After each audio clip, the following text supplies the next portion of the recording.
সময় হয়ে গেছে। অমাবস্যার অন্তিম লগ্নে মহা বিপদ করাল রূপ ধারণ করবে। তবে কি আমি পারবো না? তবে কি সব বৃথা হলো? আমার তো তাক সঠিক ছিল, তবে লক্ষ্যভেদ হলো না কেন? মাতু পাগলির কথা কি মিথ্যে হয়ে যাবে? অনন্তবীর কি ভুলে গেল তার কাজ? হায় হায় হায় হায়, আফসোস করছি আমি। এমন সময় পিশাচিনীর নারকীয় উচ্ছ্বাস বদলে গেল অবর্ণনীয় যন্ত্রণার হাহাকারে।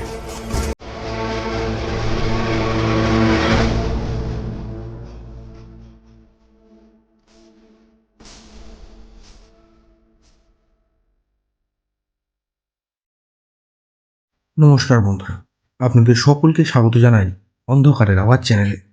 আমাদের আজকের নিবেদন তারানাথ তান্ত্রিকের গল্প প্রসন্নময়ী গ্রামের পৈশাচিক ছায়া। আপনাদের সকলের কাছে অনুরোধ, গল্পটি সম্পূর্ণ শুনুন এবং কেমন লাগলো অবশ্যই আমাদের কমেন্টের মাধ্যমে জানান। তাহলে চলুন শুরু করা যাক তারানাথ তান্ত্রিকের গল্প প্রসন্নময়ী গ্রামের পৈশাচিক ছায়া।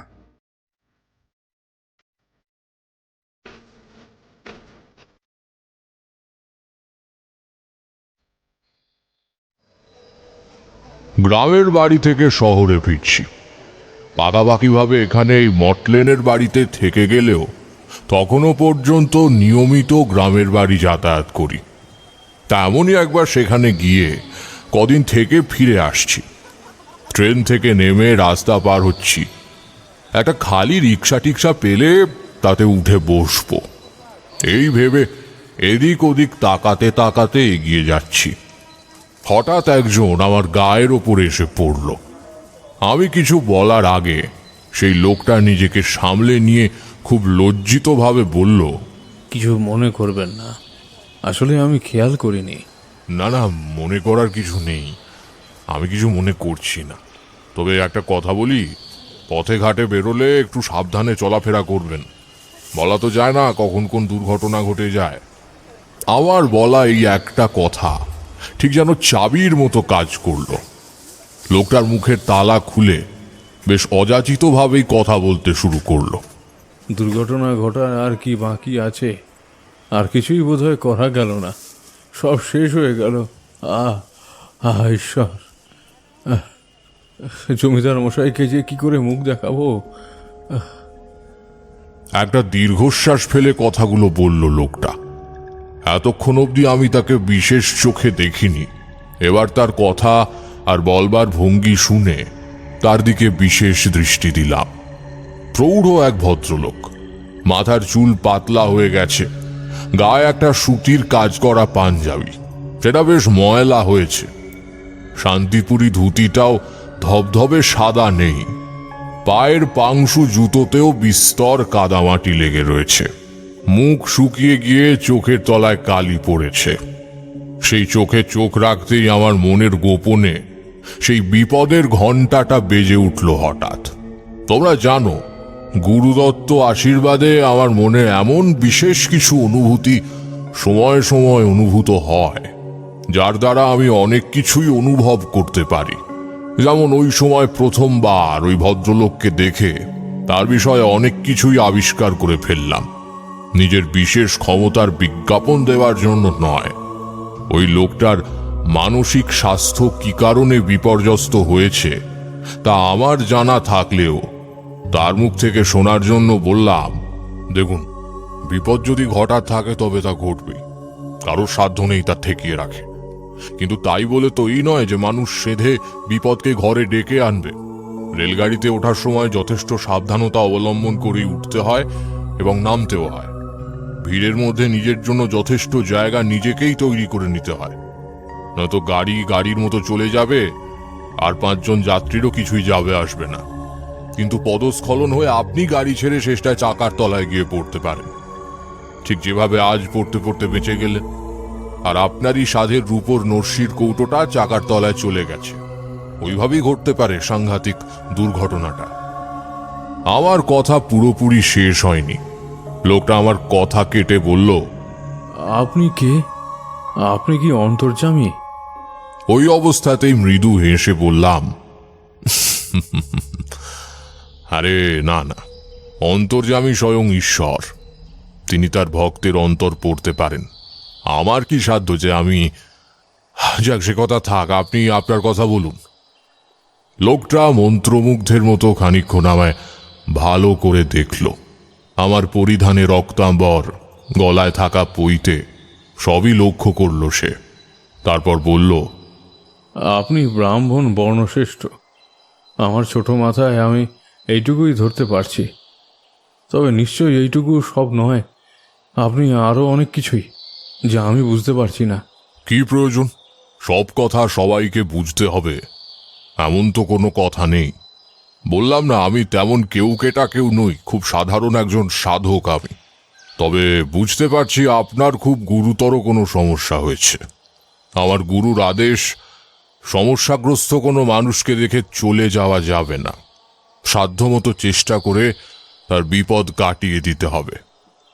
আমার এই গুরুগম্ভীর বক্তৃতা সেই সময় বোঝার অবস্থাতে লোকটা ছিল না। নিজের কথা বলতে শুরু করল।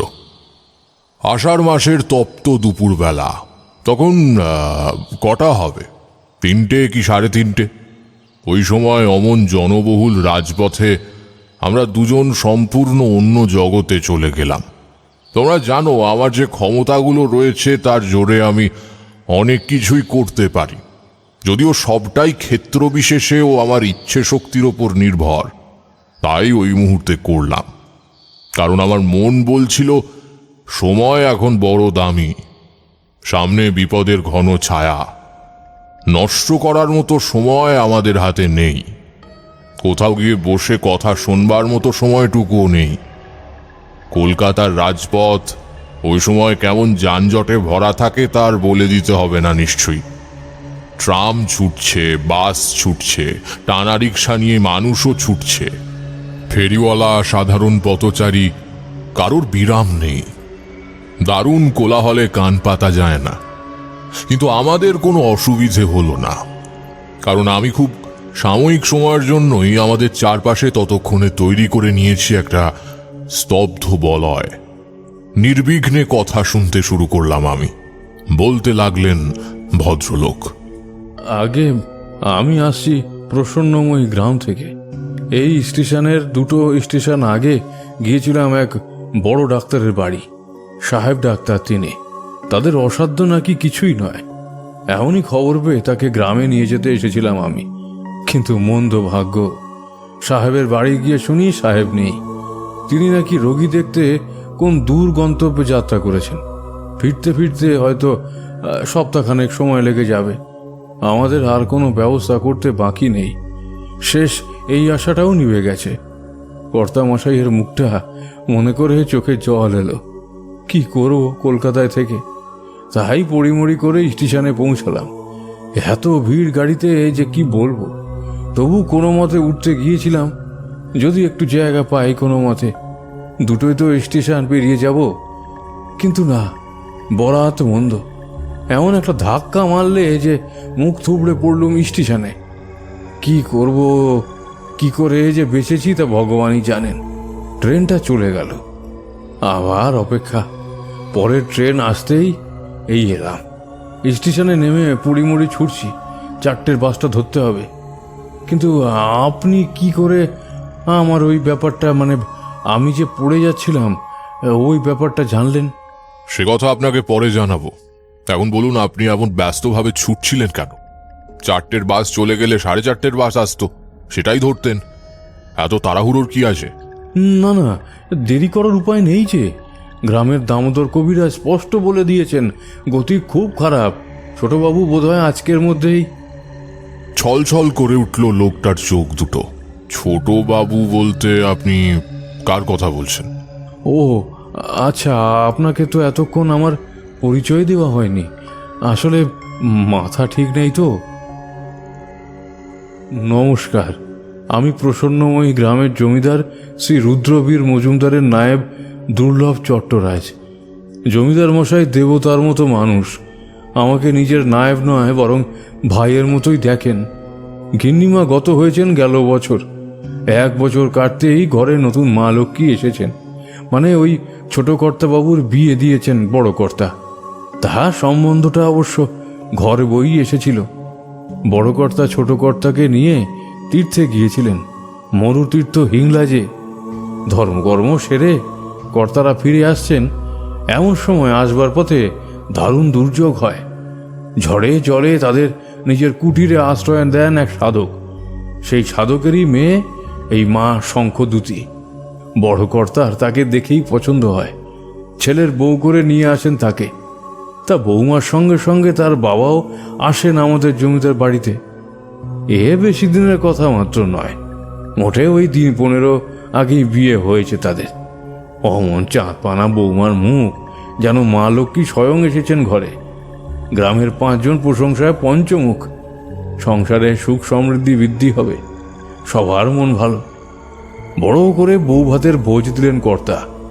বড়লোক থেকে শুরু করে আতুর কাঙাল পর্যন্ত সবাই পাত পেড়ে খেয়ে গেল। রাত হলো, সারাদিনের কাজকর্ম সেরে আমরা সবাই যে যার মতো বিশ্রাম নিতে চলে গেছি। সারা বাড়ি আলোয় ঝলমল করছে তখন। বরবধূর ঘরের দরজাও খিল পড়ে গেছে, নিস্তব্ধ হয়ে গেছে রাত। হঠাৎ ছোট কর্তার ঘর থেকে একটা চিৎকার শোনা গেল। প্রথমে আমরা কেউ গা করিনি, ভাবছি হয়তো শোনার ভুল, কিন্তু শব্দটা আরেকবার হলো। তখন আমরা সবাই মিলে ছুটে গেলাম তার দরজায়। দরজা ঠেলে ভেতরে চেয়ে দেখি, ও মা, ছোট কর্তা মেঝেতে পড়ে আছে, আর নতুন বউ 2 হাতে মুখ ঢেকে কেঁদেই চলেছে।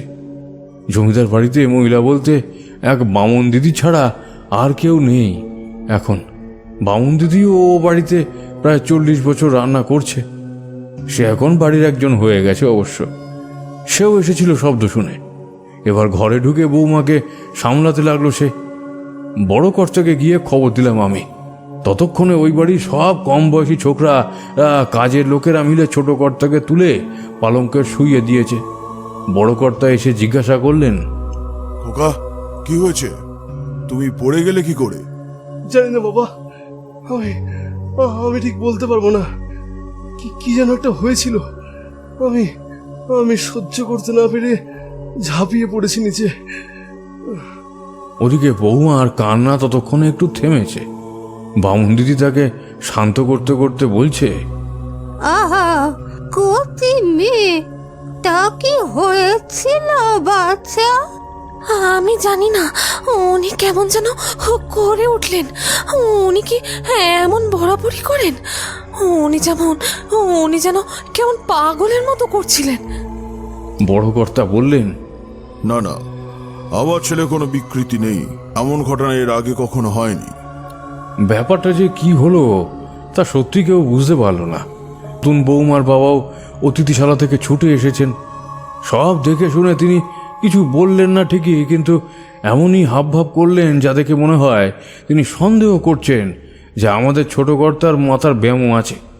আর বড় কর্তা সে কথা লুকিয়ে তার মেয়ের সঙ্গে ছেলের বিয়ে দিয়েছেন। কি বলবো, ভারী বিতিকিচ্ছিরি অবস্থা। একটা সময় পর সব শান্ত হতে তাদের দুজনকে ঘরে রেখে আমরা আবার সব চলে গেলাম যে যার ঘরে। কিন্তু বিঘ্ন কাটল না। তখন মাঝরাত। ছোট কর্তা কিছুতেই ঘরে থাকতে চাইছিলেন না, কিন্তু বৌমাও তাকে হাতের পায়ে ধরে ঘরেই রাখলেন। বামন দিদি বলল, আহা, বটেই তো, একটা কল্যাণ তো আছে। আজ হলো গিয়ে ফুল সজ্জা, একত্রেই থাকা নিয়ম। তা একত্রেই থাকলেন তারা। সেই রাতের মতো সব মিটে গেল। পরদিন সকাল হলো, আর ছোট কর্তার শরীর খারাপ করতে শুরু করলো সেই দিন থেকে। কি জাতের শরীর খারাপ? শুকিয়ে যাচ্ছেন। কি বলবো, মাত্র হাতে গোনা কয়েকটা দিন হলো তিনি নাম না জানা অসুখে পড়েছেন। কিন্তু দেখে মনে হয় বছর ভর তিনি রোগশয্যায় আছেন। আমাদের ওদিকে ডাক্তার বলতে তেমন কিছু নেই, ওই যা করে বৈদ্য আর কবিরাজ। তা বাঘা বাঘা বৈদ্য কবিরাজ দেখানো হয়েছে তাকে, কিন্তু কেউ কিছু করতে পারছে না। বড় কর্তা মাথায় হাত দিয়ে বসে পড়েছেন। আমি তার কষ্ট হাত দেখতে পাচ্ছি না। ওদিকে আবার আরেক উপদ্রব শুরু হয়েছে। দিনে রাতে ঘন ঘন নতুন বৌমা আর তার বাবা ঘরের দরজা বন্ধ করে কি যেন সব সলা পরামর্শ করেন, আর তারপরেই বাড়ি থমথমে হয়ে ওঠে। আমাদের নতুন কুটুম্ব মানে কর্তামশাইয়ের বেয়াই মশাই এখন একটা দাবি করতে শুরু করেছেন। কর্তামশাই নাকি তার মেয়ের সঙ্গে অসুস্থ ছেলের বিয়ে দিয়েছেন। এমন সুন্দর মেয়েটাকে নাকি জলে ভেসে যেতে হবে এবার। এসব মিলিয়ে জমিদার মশাই কাছারি বাড়ি যাওয়া ছেড়েই দিয়েছেন প্রায়। গ্রামের সবার চিন্তার শেষ নেই। কি করি বলুন তো? আমি যতটা পারি চুরি করে সবচেয়ে সেরা চিকিৎসাই করাতে চাইছি ছোট কর্তার। আসলে ওই পরিবারের প্রতি আমার অনেক কৃতজ্ঞতা জমা হয়ে আছে। আমার বাবা সামান্য একজন ফেরেস্তা ছিলেন কাছারির, তিনি অকালে চলে যান। আমাকে ওই বড় কর্তাই খাইয়ে পড়িয়ে লেখাপড়া শিখিয়ে মানুষ করে তুলেছেন। তারপর নিজের পুরনো নায়েব মারা যাবার পর আমাকে সেই পদে নিযুক্ত করে নিজের কাছাকাছি রেখেছেন। আমি বিয়ে থা করিনি, ঝঞ্ঝাটে সেবা করছি তাদের। আর তারই মধ্যে এ কী ঝঞ্ঝাট এসে পড়েছে বলুন তো দেখি। ছোট কর্তাকে আমিও স্নেহ করি, তার এই দুর্দশা আমিও দেখতে পাচ্ছি না। কবিরাজ জবাব দিয়েছেন আর নাকি সময় নেই, আজকালের মধ্যে কিছু একটা হয়ে যেতে পারে। তাই লোক মুখে খবর পেয়ে ছুটে এসেছিলাম কলকাতায়, বড় ডাক্তারের বাড়ি। কিন্তু কিছুই হলো না। হবে, এখনো সব শেষ হয়ে যায়নি। হয়তোবা শেষ পর্যন্ত অন্যরকমই কিছু একটা হবে। সেজন্যই আমার সঙ্গে আপনার দেখা হয়েছে। আপনি কি বলছেন? আমি তো কিছুই বুঝতে পারছি না। আমাকে এখন আপনাদের দরকার। আমাকে আপনার সঙ্গে নিয়ে চলুন। আমি প্রসন্নময়ী গ্রামের মজুমদার বাড়ি যেতে চাই। আপনি যাবেন? সত্যি যাবেন? দেখুন, আমার পক্ষে বোঝা সম্ভব নয় আপনি সত্যিকারের কে, কিন্তু আমি এইটুকু বুঝেছি আপনি সাধারণ কেউ নন। খালি হাতে যাওয়ার থেকে আপনাকে নিয়ে যাওয়াই ভালো। মনে মনে বুঝলাম এই দুর্লভ চট্টরাজ লোকটি শতকরা খাঁটি মানুষ, কপটতা নেই, যা মনে আসে তা স্পষ্ট মুখে বলতে পারেন। ভালো লাগলো আমার তাকে। বিপদ যে বেশ ঘোরতর তা তো আগেই বুঝেছি। বিপদকালে বিপদগ্রস্তের পাশে দাঁড়ানোই কর্তব্য। আমাদের সাধনায় তাই বলে। নিঃশব্দ মন্ত্রোচ্চারণে ভেঙে ফেললাম স্তব্ধ বলয়। মধুসুন্দরী দেবীর নাম স্মরণ করে বললাম, চলুন, বাসের সময় হলো। তারপর ঠাকুর মশাই? তারপর আবার কি, গ্রাম থেকে কলকাতায় ফিরেও নিজের বাড়ি না গিয়ে আবার রওনা দিলাম আর একটা গ্রামের উদ্দেশ্যে। পূর্ব মেদিনীপুর জেলার অন্তর্গত প্রসন্নময়ী গ্রাম। আষাঢ় মাসের দিন, বর্ষাকালের মাঝামাঝি। আমরা যখন পথে বাস চলেছে আমাদের নিয়ে, তখনই মুষলধারায় বৃষ্টি শুরু হলো। জেলায় পৌঁছে বড় রাস্তায় থামলো বাস। তেমন একটা কেউ নামলো না ওখানে। এই আমাদের সঙ্গে আর 2-4 জনই নেমেছিল। অমাবস্যার রাত, আকাশে ঘন মেঘ, ঝিরঝির করে বৃষ্টি পড়ছে তখনও। তারই ফাঁকে উঁকি মারছে মিটমিটে কয়েকটা তারা। কাছে পিঠে ডোবা থেকে নালা থেকে ব্যাঙ ডাকছে। তাছাড়া কাঁচা মাটির পথে নেমেছি ততক্ষণে আমরা। পথের দুপাশে ঝোপঝাড়, তার ভেতর থেকে ঝিঝি ডেকেই চলেছে লাগাতার। বৃষ্টি ভেজা ঠান্ডা হাওয়া বয়ে যাচ্ছে। দুর্লভবাবুর সঙ্গে একটা সেকালের ঠাকুরদা মাপের বড় ছাতা ছিল, আর ছিল একটা 3 ব্যাটারির লম্বা টর্চ। সে দুটোই সম্বল করে আমরা একসঙ্গে এগিয়ে চললাম কাদা জল ভেঙে। মাইল খানেক হাঁটার পর মজুমদার বাড়ি পৌঁছলাম। পথে বারংবার লজ্জা স্বীকার করছিলেন দুর্লভ চট্টরাজ। কেবলই বললেন, আসলে এই তল্লাটে ঘোর বর্ষা লেগে আছে তো, সেজন্যই পথঘাটের এমন অবস্থা। তাছাড়া আমি কখন ফিরবো না ফিরবো সেরকম কিছু বলেও তো যায়নি, তাই গাড়ি ঘোড়ার কোনো ব্যবস্থাই করেনি কেউ। ডাক্তার নিয়ে এলেও বোধহয় আমাকে এমন করেই বাড়ি যেতে হতো। একটা গরুর গাড়িরও ব্যবস্থা করে রেখে যায়নি। আপনি দয়া করে কিছু মনে করবেন না। মনে করার কি আছে? আমি তো বুঝতেই পারছি যে সময়টা স্বাভাবিক নয়। আপনি ওসব নিয়ে কিছু ভাববেন না। বাড়ি পৌঁছে নায়েব মশাই বারবার তার ত্রুটির কথা বলতে থাকলেন। বিরাট আকৃতির জমিদার বাড়ি, হ্যাজাক জ্বলছে চারপাশে। মস্ত লোহার দরজা খুলে ভেতরে গেলাম আমরা। নায়েব মশাইয়ের গলার সাড়া পেয়ে ছুটে এলেন স্বয়ং জমিদার মশাই। সাহেব ডাক্তার নিয়ে নায়েব ফিরেছে, জমিদার মশাই তাই ভেবেছিলেন। আমায় দেখে সব প্রশ্ন চোখে তাকালেন নায়েবের দিকে। নায়েব মশাই সব বললেন। জমিদার মশাই এবার আমার দিকে দেখলেন, বললেন, আপনি ব্রাহ্মণ, আমার এমন দুর্দিনে আপনার পায়ে ধুলো পড়ল এই বাড়িতে, এও কি কম সৌভাগ্যের কথা? আসলে বড় বিপদের মধ্যে আছি আমরা। আমাদের আপ্যায়নে যদি কোনো ত্রুটি হয় নিজ গুণে মানিয়ে নেবেন। অতিথি আপ্যায়ন করার মতো মানসিকতা এখন আমার নেই। আমি তার কথা কেড়ে নিয়ে বললাম, আমি সবটাই শুনেছি নায়েব মশাইয়ের মুখে। আমার জন্য বিশেষ কোনো ব্যবস্থার প্রয়োজন নেই। আমি যেচেই এখানে এসেছি, অতিথি ভেবে কুণ্ঠিত হবেন না আপনারা।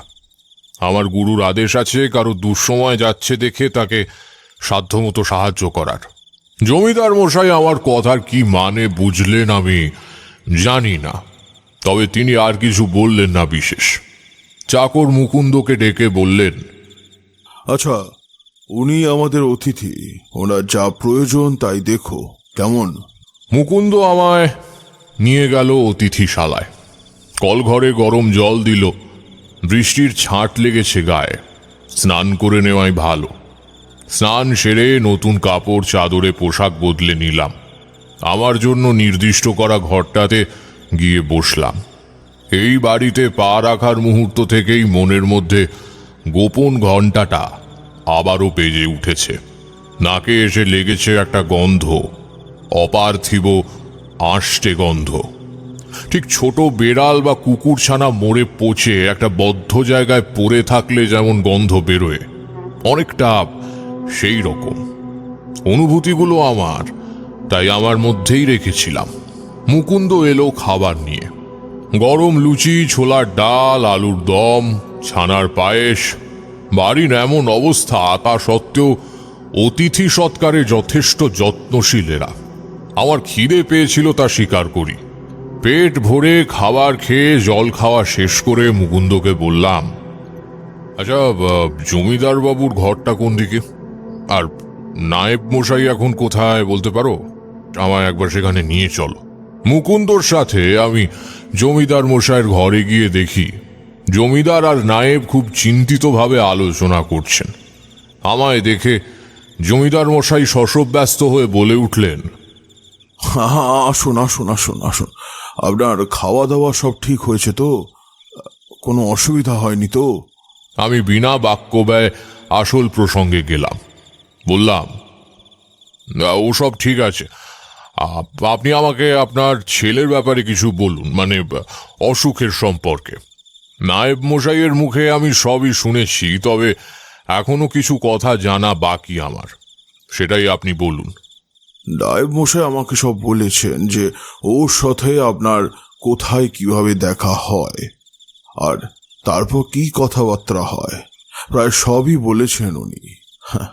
এবার আর যা বাকি আছে তা হলো ঘোর বিপদে পড়েছি, কোনো পরিত্রাণের কোনো পথ দেখতে পাচ্ছি না। আচ্ছা, আপনি কে? মানে আপনার পরিচয় কি? আমি অতি সাধারণ একজন সাধক। আমার নাম তারানাথ চক্রবর্তী। একটু আধটু জ্যোতিষ চর্চা ও সামান্য তন্ত্রের সাধনা করে থাকি। যাই হোক, আমার কথা এখন থাক।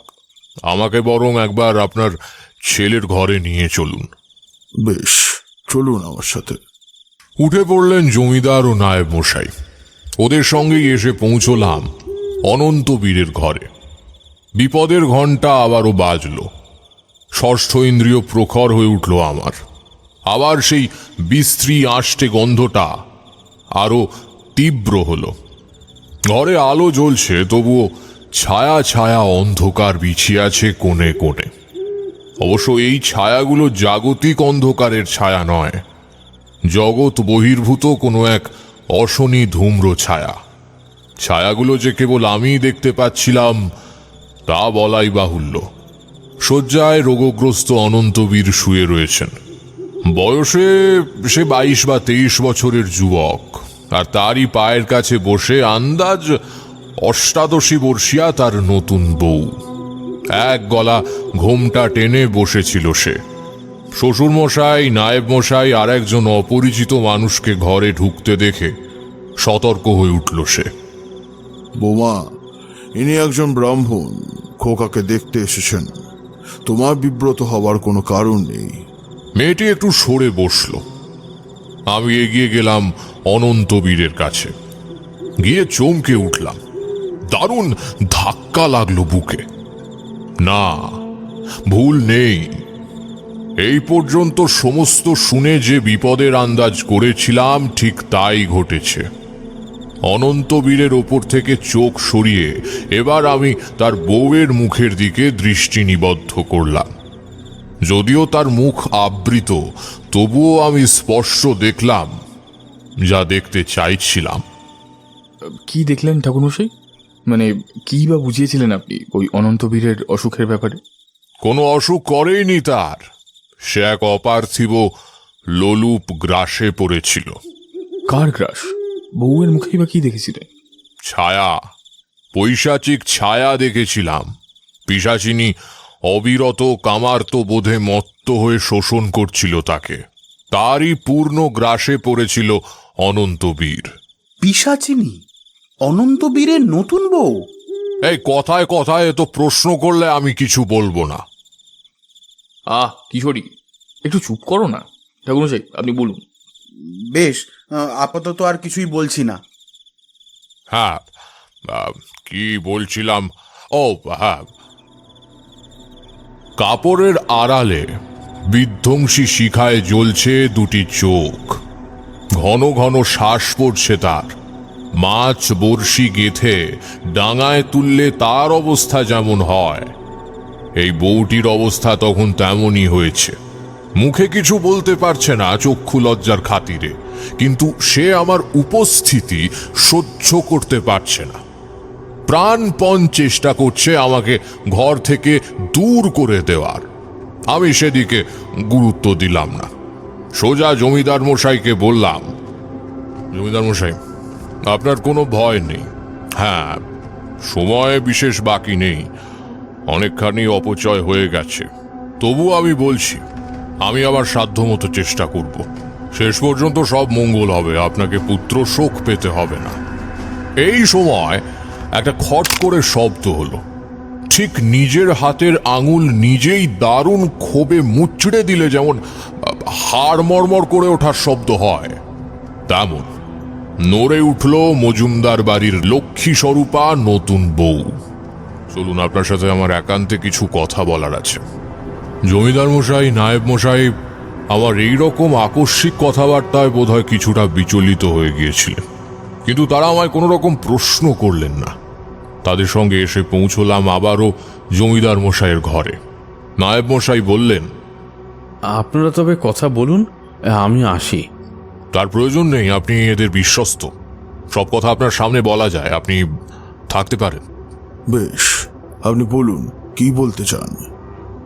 ঘরের দরজা বন্ধ করে গোপন মন্ত্রণায় বসলাম আমরা। স্পষ্ট বললাম, দেখুন, সময় নষ্ট করার মতো সময় একটুও নেই।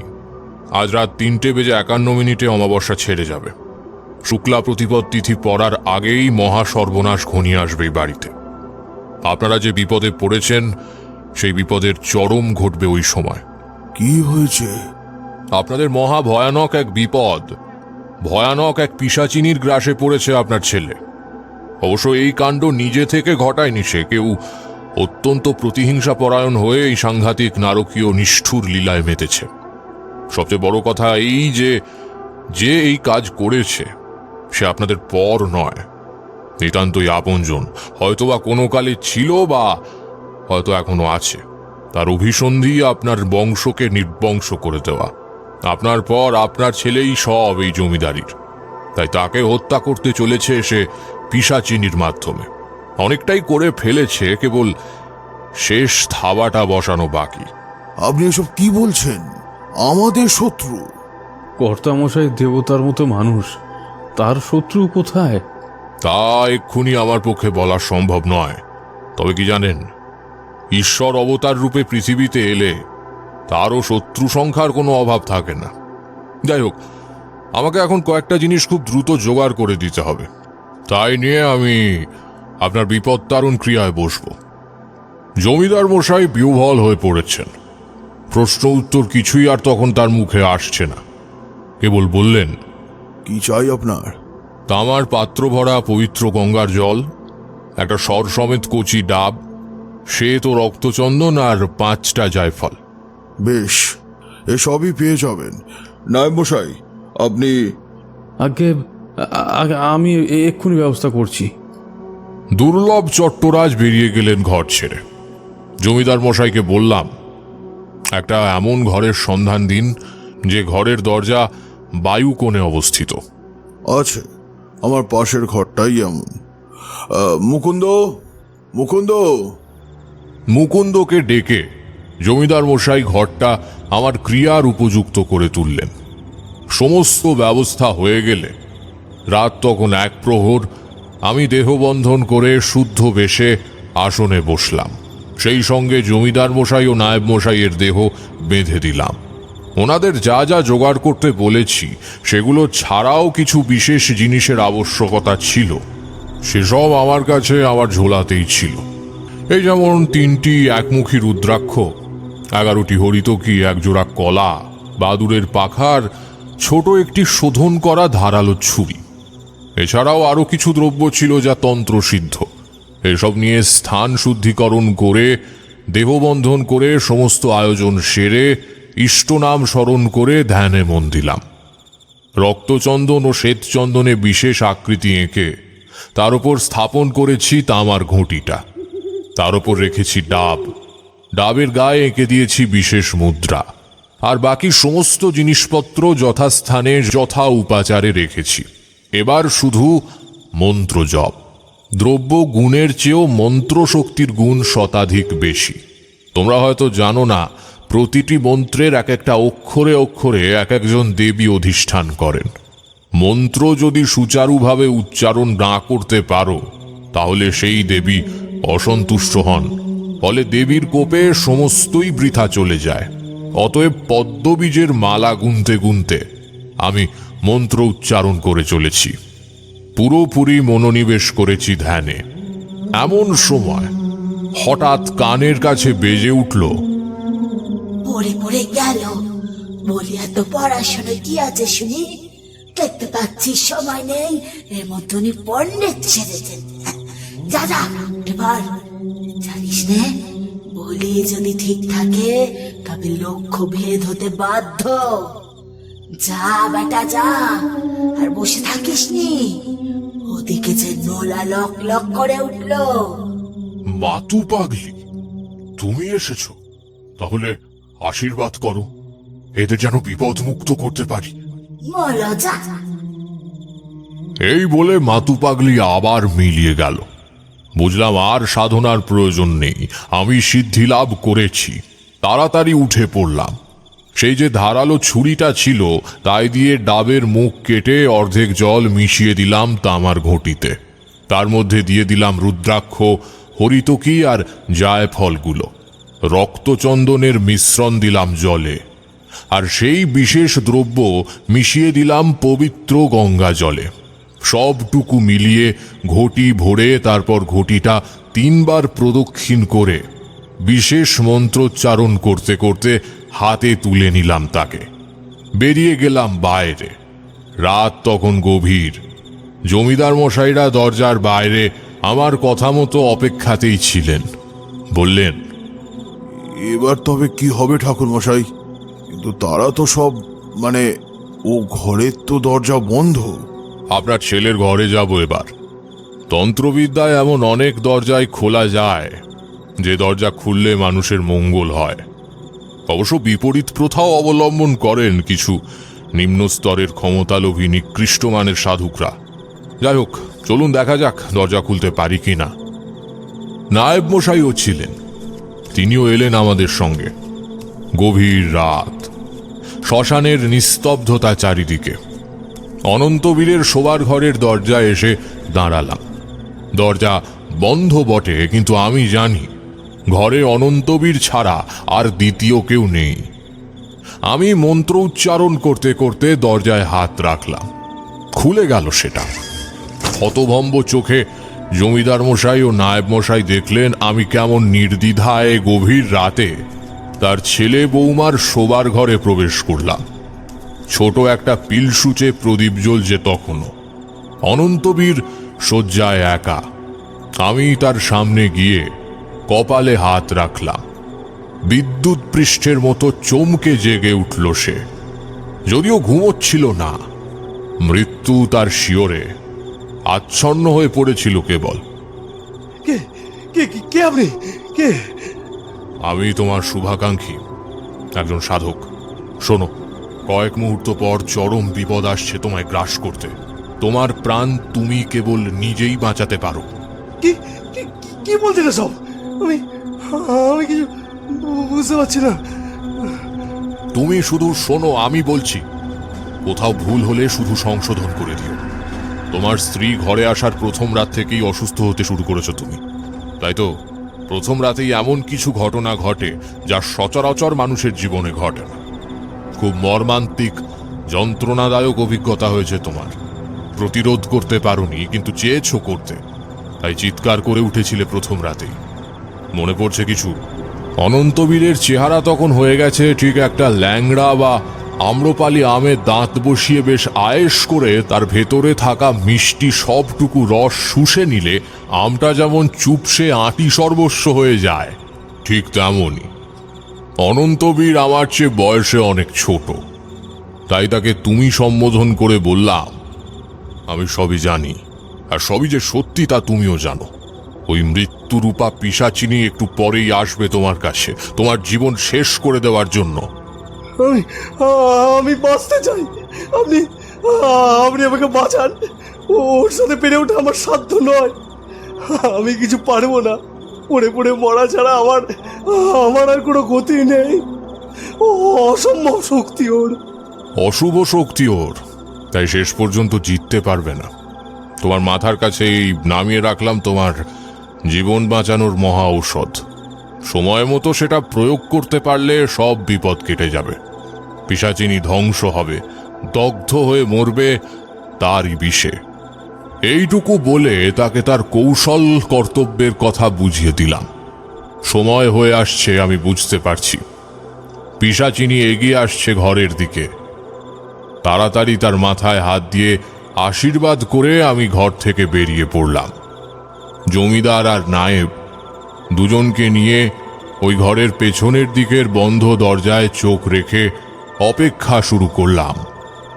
যদিও বা আমি জানি খানিকক্ষণ পর সেই দৃশ্য দেখা যাবে বন্ধ ঘরের ভেতর থেকে, যে দৃশ্য বাবা হিসেবে জমিদার মশাইয়ের বা পিতৃসম নায়েব মশাইয়েরও দেখা উচিত নয়। সময় মতো তাদের দৃষ্টি ওদিক থেকে সরিয়ে দেব, এই ঠিক করলাম। আমার আর কিছু করার নেই, এবার সবই অনন্তবীরের হাতে। ঠাকুর সাহেব, দেখুন, আপনি কিন্তু তখন থেকে গল্প বলে যাচ্ছেন, কিন্তু আমরা না গল্পের আগা পাস্তলা কিচ্ছু বুঝতে পারছি না। আমি আর কিশোরী নিয়ম মতো মনের টানে আর গল্পের লোভে তারানাথের আস্থানে এসে উঠেছি। আজ কোনো সাদাসাদির প্রয়োজন হয়নি। আমাদের আনা পাশিংশ, গরম তেলে ভাজা আর চারিদিকে যাওয়া সুস্বাদু চা নিয়ে গোড়াপত্তন হয়েছে গল্পের। তারপর বেশ স্বেচ্ছায় বলার আনন্দে তারানাথ বলতে শুরু করেছেন। আমরা এত দূর শুনেছি, আর তারপর বলবার মাদকতায় মোহগ্রস্ত হয়ে কিছু বলতেও ভুলে গেছি। কিশোরীর ব্যাপারই আলাদা। মাঝখানে সে কয়েকবার কয়েকটা ফুট কেটেছে বটে, কিন্তু তাতে বিশেষ ছন্দপতন হয়নি গল্পের। এইভাবেই কেটেছে সময়। কিন্তু এবার আমিই মুখ খুললাম। পিশাচিনী মানে কোন পিশাচিনী? আর আপনি যে বলেছিলেন কে যেন ওদের নিজের লোক এত বড় অনিষ্ট করছে ওদের, মানে সেই ব্যাপারটাই বা কি? সবটা শোনো, বুঝতে পারবে। তোমরা না একটু ধৈর্য ধরা শেখো। যাই হোক, আমরা তো দাঁড়িয়ে আছি। ধীরে ধীরে দেখলাম সামনের দরজা খুলে ঘরে ঢুকলো সেই ঘোমটা পরা বধূ। ঘরে ঢুকেই দরজা বন্ধ করে দিল সে। পায়ে পায়ে এগিয়ে এলো স্বামীর বিছানার কাছে। মৃতপ্রায় পড়ে আছে অনন্তবীর। স্ত্রী এসে তার বুকের ওপর হাত রাখল। চোখ মেলল অনন্তবীর। অস্ফুটে বলে উঠল, না, ছাড়ো ছাড়ো, আমি আর পাচ্ছি না, আমার পক্ষে সম্ভব নয় তোমায় তৃপ্ত করা। এবার আমায় রেহাই দাও, বড় বড় কষ্ট পাচ্ছি, আমি কষ্ট পাচ্ছি। পৈশাচিক হাসি হেসে উঠল বধূ। আরো ঘনিষ্ঠ হলো সে, উঠে এলো বিছানায়। আমি তৎক্ষণাৎ বিশেষ মন্ত্র উচ্চারণ দ্বারা জমিদার মশাই ও নায়েব মশাইয়ের দৃষ্টিপটে সাময়িক অন্তরাল সৃষ্টি করলাম। তারা কেবল ঘরের দরজা অবধি দেখতে পাচ্ছেন, তার বাইরে কিছু নয়। উসখুস করে উঠছেন তারা। এই দেখে আমি বললাম, আস্তে, কোনো শব্দ করবেন না। এমন কিছু দৃশ্য আছে যা আপনাদের দেখা উচিত নয়, তাই আমি যা করার করেছি। আমার কথা শেষ হয়নি এমন সময় ঘরের ভেতর থেকে কানে এলো এক বিজাতীয় শব্দ। দেখো, আমি তোমাদের বন্ধু ভাবি, কিন্তু তোমাদের চেয়ে বয়োজ্যেষ্ঠ আমি, এ কথাও ঠিক। সব কিছু বললেও এমন কিছু কিছু কথা থাকে যা বলার নয়, বলতে গেলে জিভে বাঁধে। মোট কথা, তখন এমনই পরিস্থিতি তৈরি হলো যা বলা যায় না। সাংঘাতিক পৈশাচিক উল্লাসে ফেটে পড়ছে পিশাচিনী। মর্মান্তিক মরণাত্মক যন্ত্রণায় আর্তনাদ করে উঠছে অনন্তবীর। অসম এক অকথ্য লীলা চলছে ঘরে, আর আমি এদিকে অস্থির হয়ে উঠেছি। আমার হাতে আর কিছু নেই। সময় হয়ে গেছে অমাবস্যার অন্তিম লগ্নে মহা বিপদ করাল রূপ ধারণ করবে। তবে কি আমি পারবো না? তবে কি সব বৃথা হলো? আমার তো তাক সঠিক ছিল, তবে লক্ষ্যভেদ হলো না কেন? মাতু পাগলির কথা কি মিথ্যে হয়ে যাবে? অনন্তবীর কি ভুলে গেল তার কাজ? হায় হায় হায় হায়, আফসোস করছি আমি। এমন সময় পিশাচিনীর নারকীয় উচ্ছ্বাস বদলে গেল অবর্ণনীয় যন্ত্রণার হাহাকারে।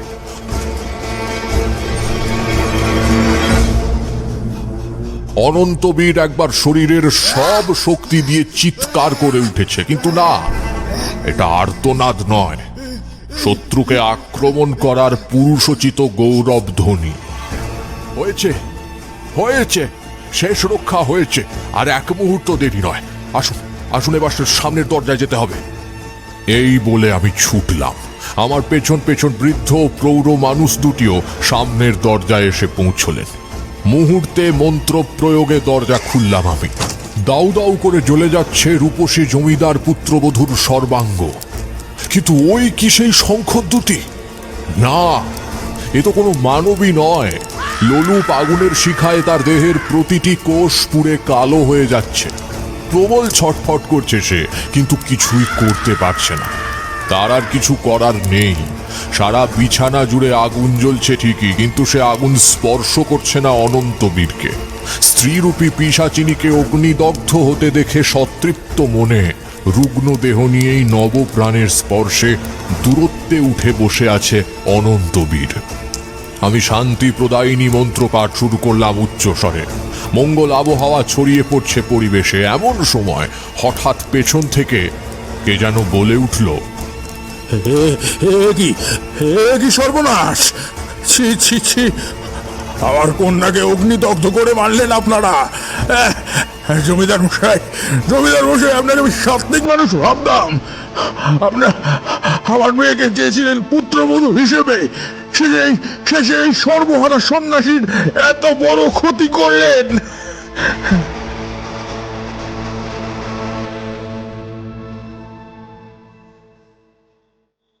মন্ত্র থামিয়ে পেছন ঘুরে দেখলাম লোকটাকে, আর তখনই তার অতীত বর্তমান সবটাই মুহূর্তে দেখতে পেলাম চোখের সামনে। বুঝতে পারলাম এই সেই লোক। সমস্ত সর্বনাশের মূলে এরই হাত।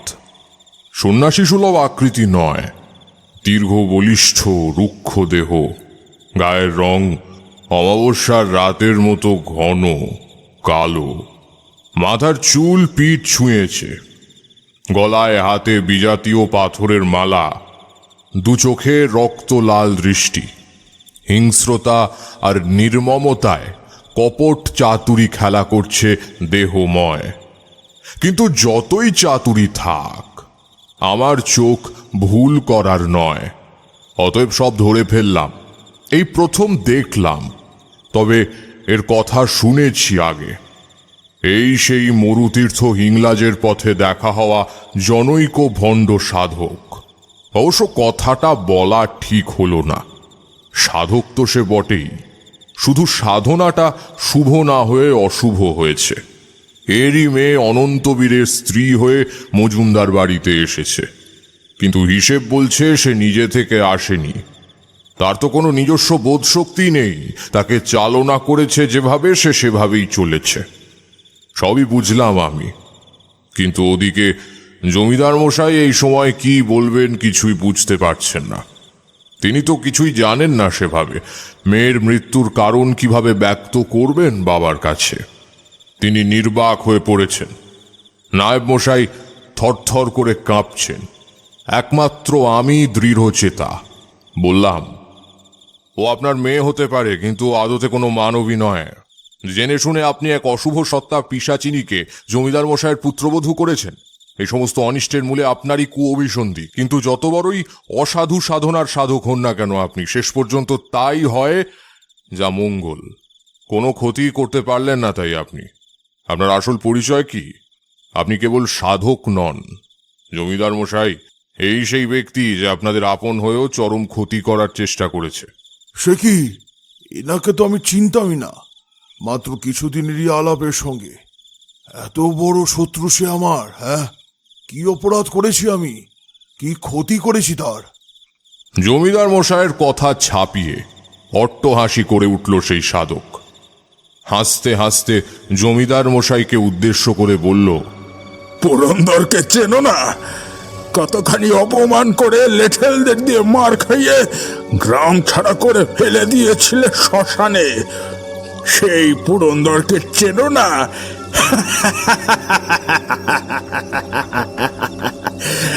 অবশ্য মাঝে কেটে গেছে অনেকগুলো বছর। সেই পুরন্দর আর এই পুরন্দরের মধ্যে পার্থক্য অনেক। বয়সেরও ছাপ পড়েছে এই দেহটার উপর, তাই বোধহয় ঠিক ধরতে পারোনি। সবচেয়ে বড় কথা, যাকে মরতে ফেলে দিয়েছিলে সে যে বেঁচে যাবে, আবার কখনো ফিরেও আসবে, হিসেব বুঝে নিতে। এটা তো তোমাদের হিসেবের মধ্যে ছিল না, তাই না? তাই তাকে ভুলে গেছো। তীব্র বিদ্রুপে কথা বলে উঠল পুরন্দর। মুহূর্তে বদলে গেল জমিদার মশাইয়ের মুখের ভাব। দারুণ চমৎকৃত হয়ে তিনি বললেন, পুরন্দর, তুমি এসবের মূলে? তুমি এসেছো আমার সর্বনাশ করতে। আমার ছেলের প্রাণ নিতে চাইছো তুমি? এত বড় ক্ষতি করতে চাও তুমি আমার? হ্যাঁ, আরে আরে, এত বিস্ময়ের কি আছে? ক্ষতি তো একদিন আমারও হয়েছিল। আমাকে চূড়ান্ত অপমান করে একটা কুকুরের মতো এলাকা ছাড়া করেছিলে, সে কথা মনে নেই? তুমি সুপ্রভাকে অত্যাচার করতে করতে যে মেরে ফেলেছিলে সে কথা কি তোমার মনে আছে? নিজের সন্তানকেও রেহাই দাওনি তুমি। গর্ভবতী বোন আমার কত কষ্ট করে মরে গিয়েছিল। তুমি অন্যায় করেছিলে, তাই তার শাস্তি দিয়েছিলাম আমি তোমায়। হ্যাঁ হ্যাঁ, মনে আছে। সে কথা ভুলবার নয়। সেদিনটা এখনো বিষাক্ত ক্ষত হয়ে টক টক করছে আমার মনে। আর সেই দিনই প্রতিজ্ঞা করেছিলাম, আমি তোমার বংশ নির্বংশ করে দেব। এই মজুমদার বাড়ির বিষয় সম্পত্তির উপর আমার একমাত্র অধিকার থাকবে, এই আমার সংকল্প। আর সেই জন্য আমি বিয়ে করেছিলাম তোমার অমন কুরূপা বোনকে। আর তারপরেও যখন আমার উদ্দেশ্য সফল হলো না, তখন আমি অন্য পথ নিয়েছি। পথ যাই হোক, তোমার সর্বনাশ করাই আমার লক্ষ্য। তাই বলে নিজের মেয়েকে ব্যবহার করে? কে মেয়ে? কিসের মেয়ে? তার জন্মই হয়েছে আমার অদৃষ্ট সাধন করবার জন্য। সে তাই করেছে। তবে তাকে মেরেছ তুমি, আমি নই। জমিদার মশাই কিছুই করেননি, যা করেছি আমি করেছি। তুমি কোথাকার কে? কি শক্তি তোমার? ইচ্ছে করলে আমি এক্ষুনি তোমায় মাটির সাথে মিশিয়ে দিতে পারে, তা জানো? আমার মতো শক্তিশালী সাধক পুরুষ ইচ্ছে করলে যা খুশি তাই করতে পারে। আমার সাধন শক্তির সম্পর্কে কোনো ধারণা আছে তোমাদের? যক্ষবতী মহাশ্মশানে বসে আমি সাধনা করেছি, তুষ্ট করেছি যোগিনীকে। সে এমন এক সাধনা, যে সাধনা একটু ভুলচুক হলে বা যথার্থ বল দেহে না থাকলে যোগিনী সাধককে মেরে ফেলতে পারে, কিন্তু আমায় পারেনি। আমি তাকে স্ত্রী হিসেবে বশ করে নিজের বশীভূত করে রেখেছিলাম। কেঁদেছে সে, রেহাই চেয়েছে। অবশেষে আমার শর্ত মেনে তবেই পেয়েছে মুক্তি। তার সত্তায়, তারই গর্ভে জন্ম হয়েছে শঙ্খদূতীর। আসলে সাধতে সে মানবী হলেও তার সত্তা পিশাচিনীর।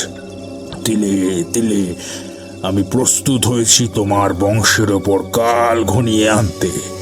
তোমাদের থেকে দূরে চলে গেলেও আমার কখনো চোখের আড়াল করিনি আমি রুদ্রবীর। প্রত্যেকটা গতিবিধির খবরাখবর রেখেছি আমি।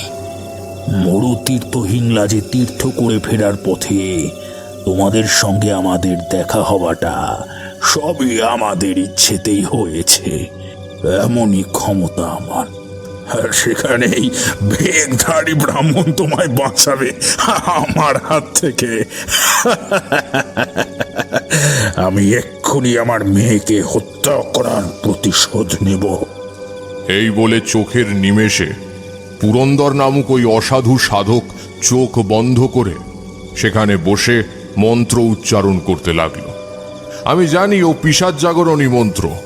ততক্ষণে আমি বুঝে গেছি এই সাধক কোনো যোগিনীর সাধনা করছে, আর তার সন্তান জন্মেছে কোন সত্তা নিয়ে। সেই পিশাচিনীর সাধনা করা মানে পিশাচ সাধনায় সর্বোচ্চ সিদ্ধি লাভ করা। অতএব এই সাধক পিশাচতন্ত্রে অত্যন্ত ক্ষমতাশালী। তার মন্ত্র জাগিয়ে তুলছে পিশাচ লোককে। ওদিকে ততক্ষণে অমাবস্যার অন্তিম লগ্ন উপস্থিত।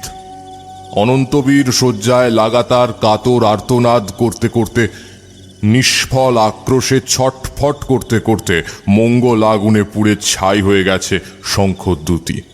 অনন্তবীর অতি দুর্বল শারীরিকভাবে।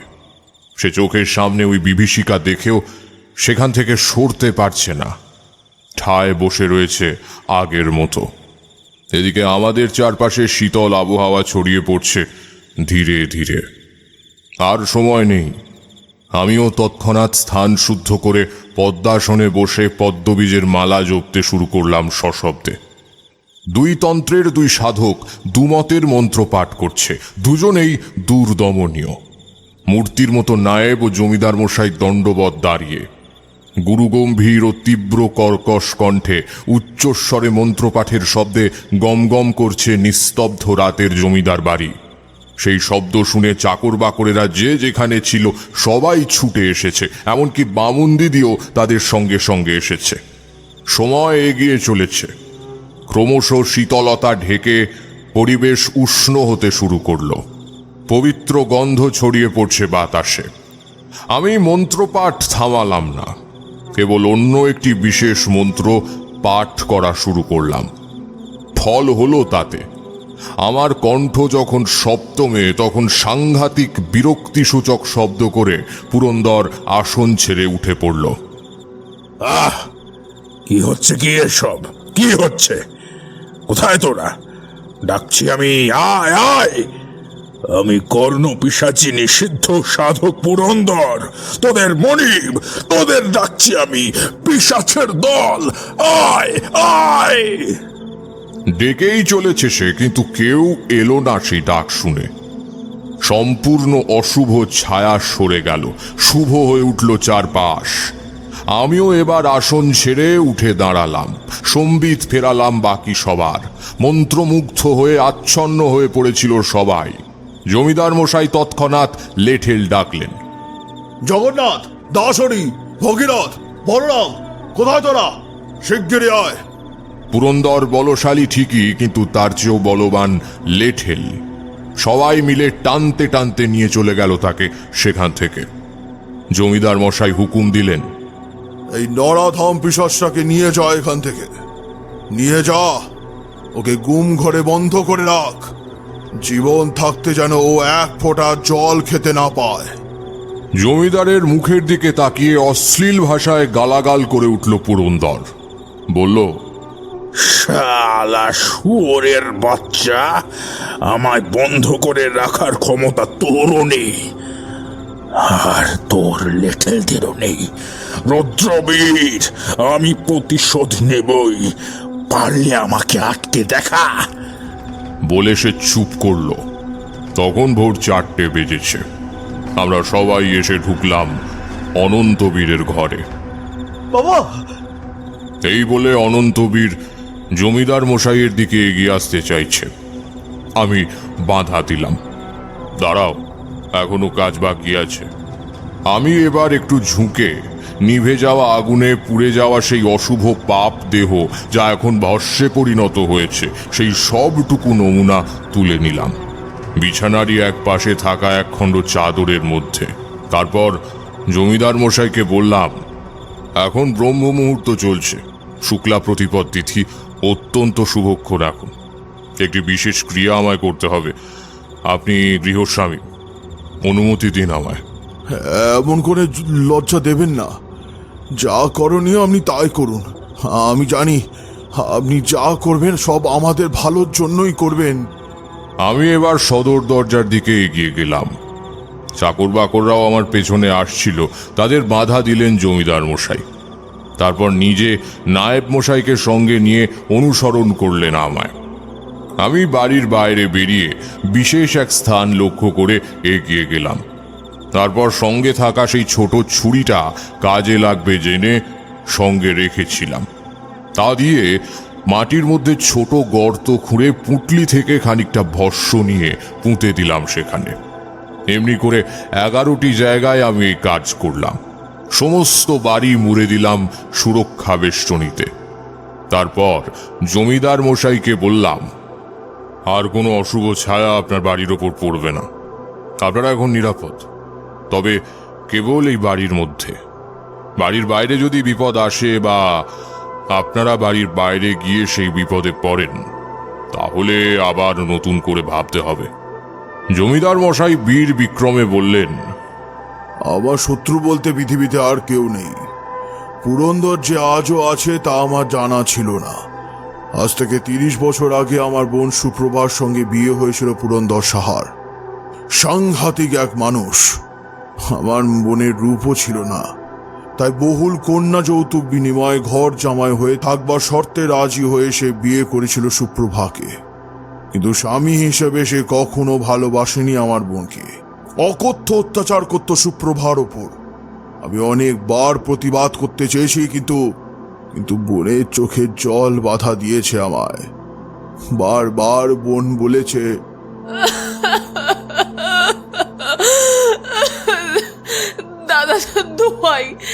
দাদা দোহাই, তিনি যেমনই হন তবু আমার স্বামী দেবতা, তার কোনো অনিষ্ট আমি দেখতে পারবো না।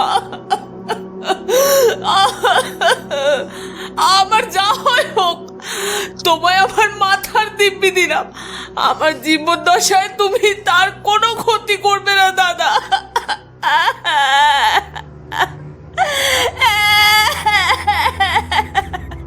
তাই আর কিছু করতে পারিনি। সুপ্রভা তখন অন্তঃসত্ত্বা। এমনই একদিন ওই পশুটা তার উপর প্রচন্ড প্রহার করলো। মারা গেল সুপ্রভা। আমার রক্ত তখন গরম হয়ে উঠল। বোন যখন আর নেই, তখন তার আর দিব্যিও নেই। আমি নিজের হাতে কিছু করলাম না, লেঠেল দিয়ে ওই নরাধামটাকে উপযুক্ত শাস্তি দিলাম।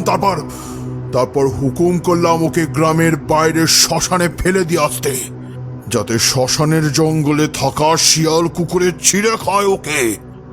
আধমরা পুরন্দরকে শ্মশানে ফেলে দিয়ে এসেছিল আমার লেঠেলরা।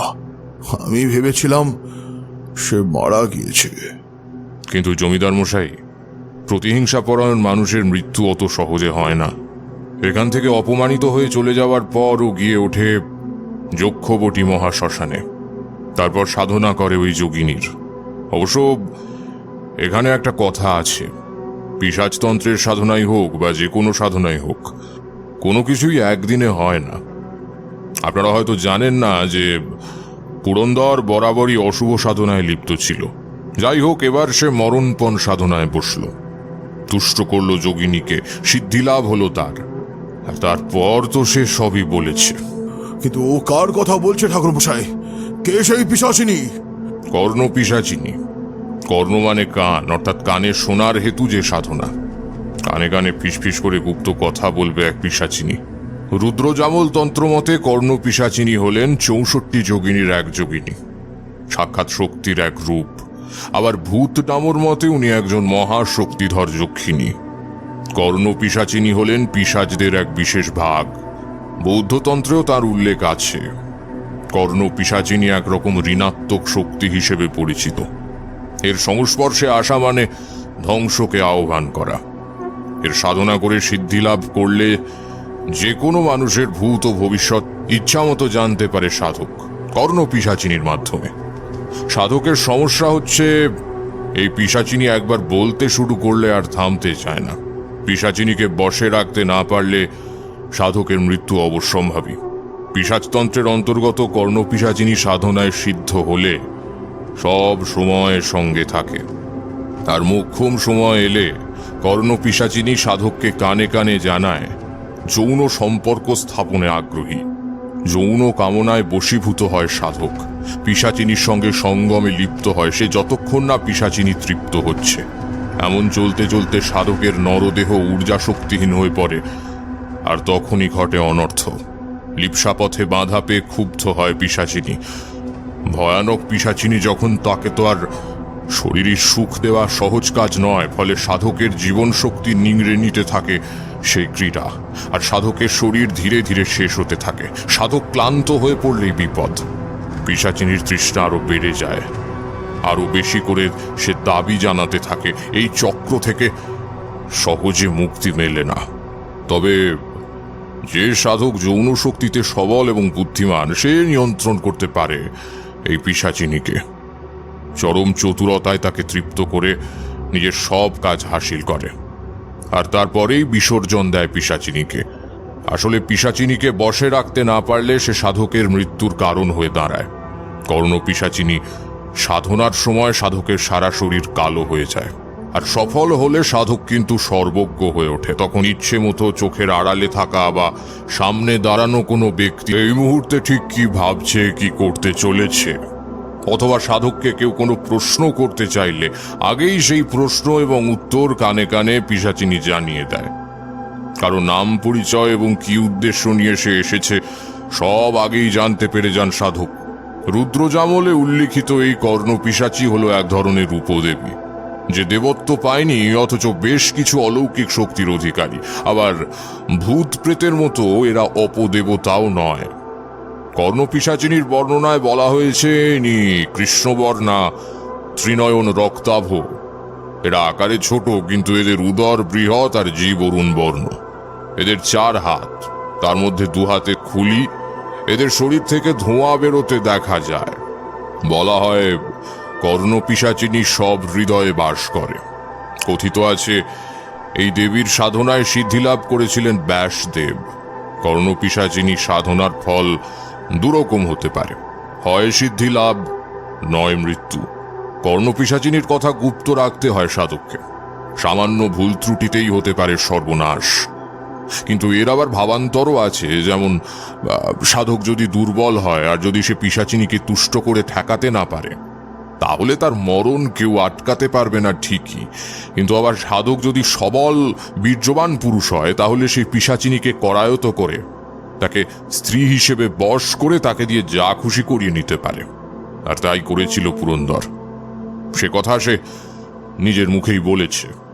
দেখুন, আমরা অত্যন্ত সাধারণ মানুষ, কোনো তন্ত্রের বিষয়ে খুব বেশি আমাদের জানা নেই। তবে আমাদের মহা বিপদ হয়েছিল, আর আপনি আমাদের সেই বিপদ থেকে বাঁচিয়েছেন। তাই আপনাকে ধন্যবাদ, অশেষ অশেষ ধন্যবাদ। ঈশ্বর আপনাকে পাঠিয়েছে, নয়তো কি যে হতো আমাদের জানা ছিল না। দেখুন, বিপদ কেটেছে ঠিকই, তবে তা এখনকার মতো। তবে বিপদ আবারও আসতে পারে। ওই দুরাত্মা যতদিন জীবিত ততদিন আপনারা বিপদমুক্ত নন। প্রফুল্ল মুখে হাসলেন জমিদার মশাই। ঠাকুরমশাই, ঠাকুরমশাই ও বেঁচে থাকবে ঠিকই, কিন্তু কোনো অনিষ্ট করার অবস্থায় থাকবে না। ঠিক এই সময় আমরা শুনতে পেলাম একটা অট্ট হাসি। ব্যঙ্গ আর কৌতুক মেশানো কুটিল অট্ট হাসি হেসে উঠল কেউ।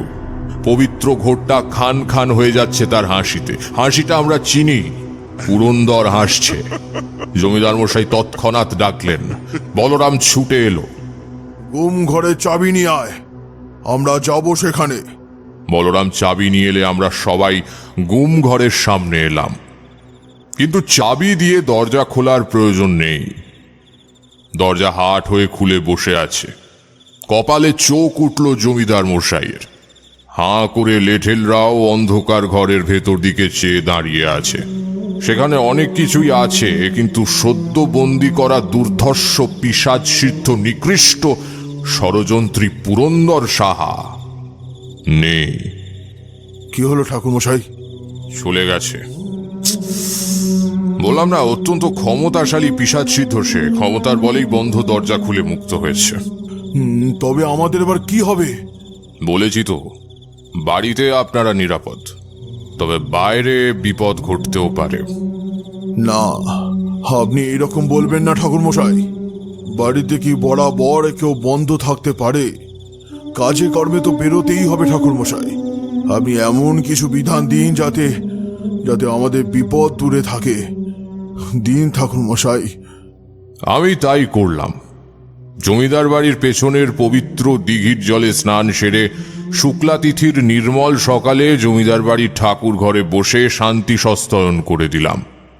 আর তৈরি করে দিলাম বিশেষ একরকম কবচ। তাতে মা কালীর আশীর্বাদী বিভূতি রেখে তাই বেঁধে দিলাম জমিদার ও তার সবেধন নীলমণি একমাত্র ছেলের হাতে। তারপর আর কি, সেখানকার কাজ মিটে গেল। চলে এলাম ওখান থেকে। আজ থেকে অনেক বছর আগেকার কথা এসব। নাও, গল্প শেষ। ও মা, শেষ বললেই হলো? আরে এ তো শুধু ভূমিকা ঠাকুরমশাই, আসল কথাই তো বলেননি। কিরকম? এই যে আগুনটা জ্বলল কি করে, আর অনন্তবীরকে কৌশলেই বা কি শিখিয়ে গিয়েছিলেন আপনি?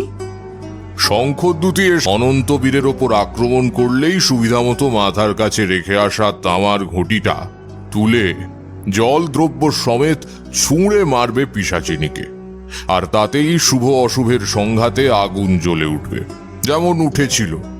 আর ওই পিশাচিনী কে, তাই তো? তার নাম যে কর্ণ পিশাচিনী তা তো আগেই শুনেছ। আর ওই পিশাচিনীকেই নিজের লালসা মেটানোর পন্থায় ব্যবহার করেছিল পুরন্দর। শঙ্খদূতি পিশাচিনী ও পুরন্দরের নারকীয় ইপ্সাজাত সন্তান। তার মধ্যে দুই তরফই ছিল, তবে এই ধরনের জাতিকা বা জাতকের 18 বছর বয়স হওয়া পর্যন্ত নিজের স্বরূপ দর্শন হয় না। শঙ্খদূতি ছোট থেকেই নিশ্চয়ই আর 5 জনের মতো সাধারণ ছিল। পর যথাসময়ে তার বাবা তার জন্মের লক্ষ্য বিষয় বুঝিয়ে দেয় তাকে। বিয়ে হয় শঙ্খদূতি আর অনন্তবীরের। ফুলশয্যার রাত থেকেই শুরু হয় পৈশাচিক কাণ্ড। পুরন্দরের হাতেই তো শেষে সমস্ত মজুমদার বাড়ির বিষয় সম্পত্তি আসত। পুত্রহারা বৃদ্ধ জমিদার রুদ্রবীর মজুমদারকে পায়ের নিচে রেখে পুরন্দরই নতুন জমিদার হয়ে বসত প্রসন্নময়ী গ্রামের কাছারিতে। এমনই হোক চেয়েছিল পুরন্দর, কিন্তু হতে পারে মজুমদার বংশের পূর্বপুরুষদের জমানো পূর্ণ ফলে বা ভগবানের অসীম করুণায় তাদের বিপদমোচন হয়েছে। আমি এসে পড়ি শুভ আর অশুভের মধ্যবর্তী কেন্দ্রস্থলে। কিন্তু ওই পুরন্দর, মানে ওই পিশাচ সিদ্ধ লোকটা, আরে তাকে তো আর আপনারা বন্দি করে রাখতে পারেননি শেষ পর্যন্ত। সে তো মুক্ত। তাহলে যে কাজটা সে তখন পারেনি, সে কাজ করার জন্য তো সে পরেও ফিরে আসতে পারে। আর যে প্রতিশোধ নেবে বলে সে অমন কঠিন সাধনা করলো, তা নিতে কি সে ফিরে আসবে না? আপনার কি মনে হয় ঠাকুরমশাই? এতক্ষণে একটা প্রশ্নের মতো প্রশ্ন করেছ। সত্যি বলতে এর কোনো উত্তর আমার কাছে নেই। আমার মনেও এই কথাটা সদা সর্বদা জেগে থাকে। সেই দিন থেকে আজ পর্যন্ত তার কোনো মীমাংসা এখনো হয়নি। এটা আমার কাছেও একটা জ্বলন্ত জিজ্ঞাসা।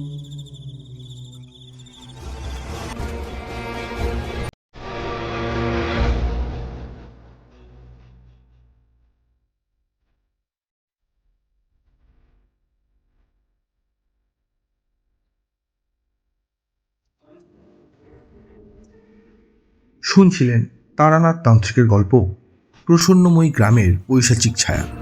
গল্পটি আপনাদের কেমন লাগলো অবশ্যই আমাদের কমেন্টের মাধ্যমে জানান। যদি ভালো লেগে থাকে তাহলে একটি লাইক করবেন এবং এই রকম আরও গল্প শুনতে সাবস্ক্রাইব করতে পারেন অন্ধকারের আওয়াজ। দেখা হবে পরবর্তী একটি ভিডিওতে। ততক্ষণের জন্য সবাই ভালো থাকুন, সুস্থ থাকুন। সকলকে অসংখ্য ধন্যবাদ।